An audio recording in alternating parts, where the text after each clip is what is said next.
Hello everybody, स्वागत है आप सभी लोगों का मेरे चैनल पे which is law classes bye Shivani.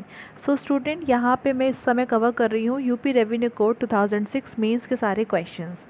As you all know, UP revenue code अब यूपी पीसीएसजे मेंस सिलेबस का पार्ट है, तो इस बार आपको यूपी रेवेन्यू कोड से मेंस में क्वेश्चंस देखने को मिलेंगे। तो फिलहाल हम लोग आज का क्वेश्चन देखते हैं, और अगर आप लोग मेरे चैनल पर नए हैं तो जल्दी से चैनल को सब्सक्राइब कर लीजिए ताकि कोई भी वीडियो आप मिस ना करें। So the question is, when private lease can be terminated by the भूमिधर। ऑलरेडी मैं प्राइवेट लीज का क्या कॉन्सेप्ट है हाफ कॉन्सेप्ट में समझा चुकी हूँ, तो आप लोग लास्ट वीडियो ज़रूर चेकआउट कर लेना। प्राइवेट लीज का कॉन्सेप्ट अमेंडमेंट एक्ट ऑफ 2019 से इस कोड में इंट्रोड्यूस किया गया है। ठीक है, सेक्शन 94 पढ़ते हैं और 95 उसके साथ हम लोग पढ़ते हैं। तो 95 सब क्लॉज 6 में ये बताया गया है कि डिफरेंट मोड्स हैं through which lease can be terminated. कैसी लीज़ है ये? प्राइवेट लीज़ है। ठीक है, प्राइवेट लीज़ का कॉन्सेप्ट नया है, तो प्राइवेट लीज़ को कैसे कैसे टर्मिनेट किया जा सकता है। तो वेरियस मोड्स में यहाँ पे पहला मोड है efflux of time. Efflux of time बहुत ही सिंपल सा कॉन्सेप्ट है। प्राइवेट लीज़ का जितना पीरियड था, जब वो एक्सपायर हो जाता है तो लीज़ भी अपने आप ख़त्म हो जाती है वहाँ पे। ठीक है, टर्मिनेट हो जाती है, it comes to an end. But ये जो लीज़ का पीरियड है, it can be extended by the mutual agreement. Now the second mode is termination by the lessor. अब जो लेसॉर है यानी कि जो भूमिधर है, जिसने अपनी होल्डिंग प्राइवेट लीज के लिए दी है, वो कैसे यहाँ पे टर्मिनेट कर सकता है।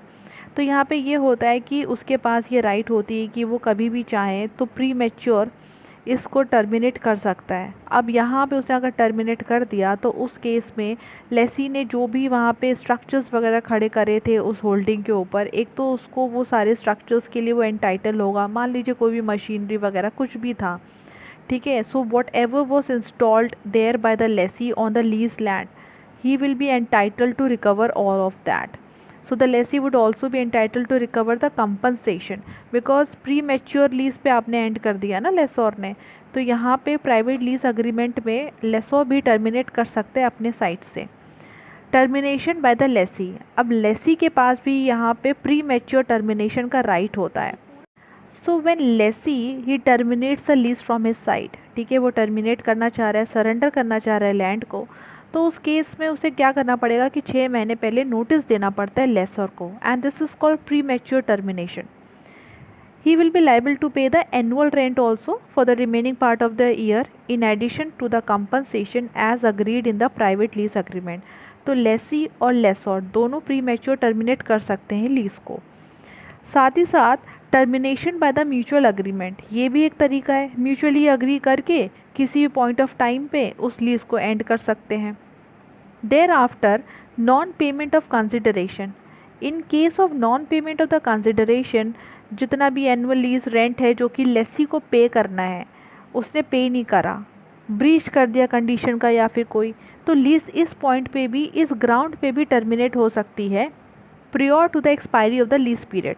नोटिस दे के लेसी को इन राइटिंग, ठीक है, लेसर जो है लेसी को एक नोटिस दे देगा कि अब मैं इस लीज को एंड कर रहा हूँ बिकॉज आपने ब्रीच करा है, या तो आपने एनुअल रेंट नहीं पे करा है, या तो प्राइवेट लीज अग्रीमेंट की किसी कंडीशन का ब्रीच किया है। ठीक है, तो इस केस में जो है, so the private lease can be terminated. Now the last point is ejectment. After the expiry of the private lease by the Bhumidhar, the lessee fails to hand over peacefully the possession of the leased land to the lessor. The lessee shall be treated as unauthorized occupant and shall also be liable to be ejected from the leased land. देखिए, lease का period ख़त्म हो गया, अब लेसी को क्या करना होता है? पोजेशन हैंड ओवर करना पड़ता है लेसर को, बट उसने ऐसा नहीं किया, उसने अपना ऑक्यूपेंसी उसे बनाए रखी। So he will be treated as unauthorised occupant and shall also be liable to be ejected from the leased land. So इसे कहते हैं हम इजेक्टमेंट का प्रोसेस। सो सेक्शन 95 क्लॉज 6 में आपने वेरियस मोड्स पढ़े। एक तो पहला efflux of time, lease period खत्म हो गया, एक्सपायर हो गया, अपने आप lease will come to an end.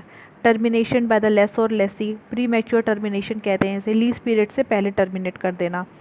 Termination by mutual agreement, ejectment का प्रोसेस हमने देखा, और हमने लास्ट में देखा non payment of the consideration. ये सारे पॉइंट्स हमने यहाँ पे देखे। तो आपको अगर ये पूछा जाता है कि किस तरीके से private lease can be terminated, तो आप ये सारे पॉइंट्स वहाँ पे लिखेंगे, मेंशन करेंगे सेक्शन 95 क्लॉज 6। पहले तो बताएंगे प्राइवेट लीज का कॉन्सेप्ट कैसे आया, कौन से अमेंडमेंट से आया, thereafter all these provisions. So I hope कि आपको समझ में आया होगा कि प्राइवेट लीज कैसे टर्मिनेट कर सकते हैं।